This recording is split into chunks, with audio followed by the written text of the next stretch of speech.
তো কি খবর ভাই লোক, আজকে আমি যার কথা বলবো তাকে আপনারা সবাই চেনেন এবং তিনি আর কেউ নয়, ওয়েস্ট বেঙ্গলের সিএম শ্রীমতী মমতা বন্দ্যোপাধ্যায়।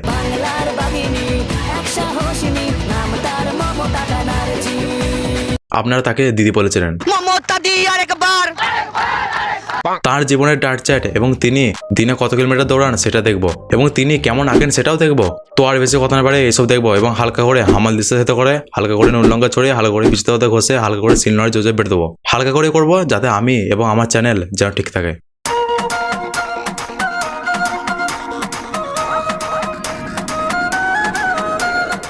এই ভিডিওটি শুধুমাত্র এন্টারটেনমেন্টের জন্য বানানো এবং ভিডিওটিতে বিচুতি পাতা ঘষা আছে।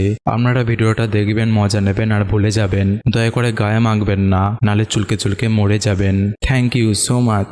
যখন তুমি অবসর সময় পাও তুমি তখন কি করো? আমার অবসর বলে কিছু নেই, আমি কন্টিনিউয়াস হাঁটতে থাকি। যদি আমার কোনো কাজ না থাকে তাহলে আমি হেঁটে ঘুরে বেড়াই। দিদির ব্যাপারে কথা বলার আগে আমি দিদিকে একটু প্রণাম করে নিই। আমায় বললো আমি করব না। প্রণাম দিদি। কি বলে? প্রণাম দিদি। তো মহা মুশকিল ভাই। तो चलिए शुरू करते हैं। আমাদের দিদি সবসময় হাঁটতে থাকে। আমি কন্টিনিউয়াস হাঁটতে থাকি। কি করে সবসময়? যদি আমার কোনো কাজ না থাকে তাহলে আমি হেঁটে ঘুরে বেড়াই। দিদির কাছে আমার প্রশ্ন, দিদি তুমি যখন খাওয়া দাওয়া করো তখন তুমি কি হাঁটতে হাঁটতে খাও? না মানে খেতেও পারো, কারণ তোমার মাথায় তো অনেক চাপ।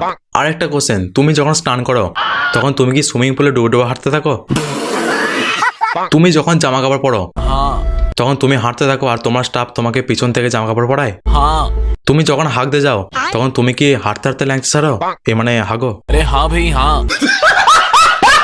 আর দিদি তোমার কোথাও যাওয়ার জন্য তো গাড়ি হেলিকপ্টারের দরকার নেই, কারণ তুমি তো কন্টিনিউয়াস হাঁটতে থাকো। আর আমার এতগুলো কথা বলার কারণ আমি কন্টিনিউয়াস হাঁটতে থাকি, কিন্তু অনেক আনইম্পর্টেন্ট মেসেজও রাত 1টায় পাঠিয়ে দিচ্ছে। তাতে যে ঘুমের ডিস্টারবেন্স হচ্ছে এটা বুঝতে পারছেন? দিদি তুমি ঘুমাও? কি বলে? না ঘুমাতেও পারো, সেটার জন্য বলছি না, বাট তুমি তো কিছুক্ষণ আগে বললে যে আমি কন্টিনিউয়াস হাঁটতে থাকি। তাহলে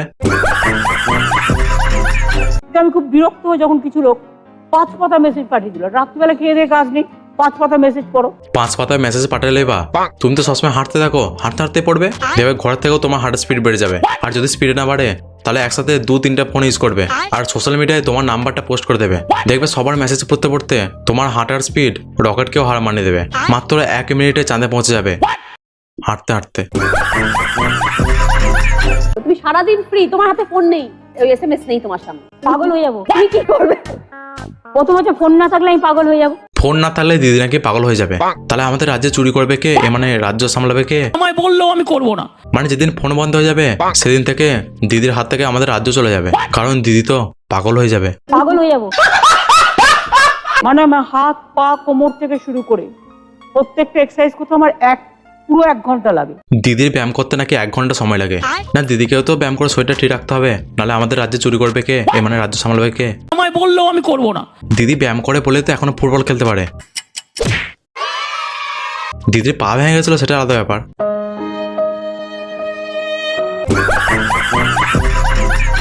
অফিসে বেরোলে আগে 1 ঘন্টা হেঁটে নি, তারপরে সারাটা দিন অফিসে ফাইলও পড়ছে আমিও হাঁটছি, ফাইলও পড়ছে আমিও হাঁটছি। এখনকার ব্রেকিং নিউজ, মমতা দিদির এই বয়সে এত ফিট থাকার কারণ তিনি সারাদিন শুধু হাঁটেন। সে অফিসে বেরোনোর আগেই হোক বা অফিসে থাকালীন সময়ই হোক, এবং তিনি 2 ঘন্টায় গোটা কলকাতা হেঁটে দিয়েছিলেন। আরে কি সব বলছো, দিদি রেগে যাবে তো। ও গোটা কলকাতা হাঁটেনি না। এখন আরো বড় ব্রেকিং নিউজ, তিনি শুধু 10 মিটার হেঁটেছিলেন, তাও আবার বাড়িতে।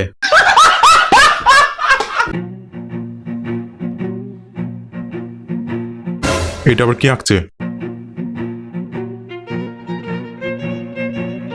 কিছুই তো বুঝতে পারছি না।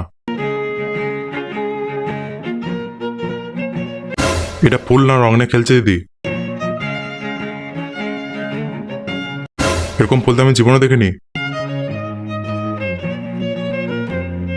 এটা আমাকে বাড়ি টয়লেটে রাখতে হবে দেখছি। রচনা দিদি এরপর এটা বাড়ি নিয়ে গেলে তার ছেলেও আত্মীয় স্বজন জিজ্ঞাসা করবে এটা কি, তখন রচনা দিদি খুব একটা চাপে পড়ে যাবে। তাই রচনা দিদি মনে মনে ভাবছে আমি এটা বাথরুমে রাখবো, তাহলে হাগতে খুব সুবিধা হবে। তো ভাই আজকের মতো ভিডিওটা এটুকুনি। ভিডিওটা ভালো লাগলে লাইক করো, আর ভিডিওটা কেমন হচ্ছে কমেন্টে বলবে। আর এরকম আরো ভিডিও পেতে চ্যানেলটা সাবস্ক্রাইব করো। দেখা হচ্ছে পরের নতুন ইনস্টাগ্রাম ভিডিও নিয়ে। বাই।